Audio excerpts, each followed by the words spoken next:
زي ساعات تجيني اسئله، واحد يقول لي عايز تنبه على البنات اللي في الكنيسه انهم يلبسوا ملابس كويسه. اقول له يا حبيبي وانت عرفت منين انهم مش لابسين ملابس كويسه؟ انت بتخش الكنيسه عشان تشوف الستات بيلبسوا كويس ولا وحش، ولا بتخش عشان تعبد ربنا؟ مالك انت بيه؟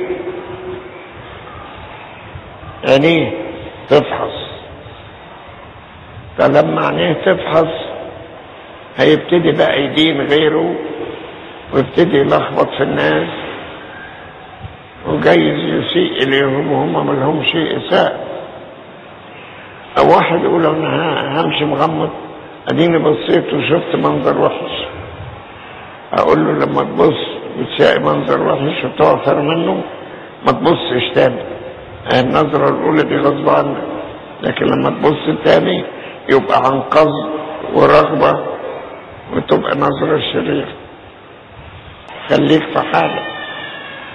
ده المسيح بيقول ان اعثرتك عينك اخلعها، ما قالش ان اعثرتك واحدة ست، ان اعثرتك عينك، يعني عينك هي السبب في العثرة مش المرأة اللي قصادك. انت مالك انت؟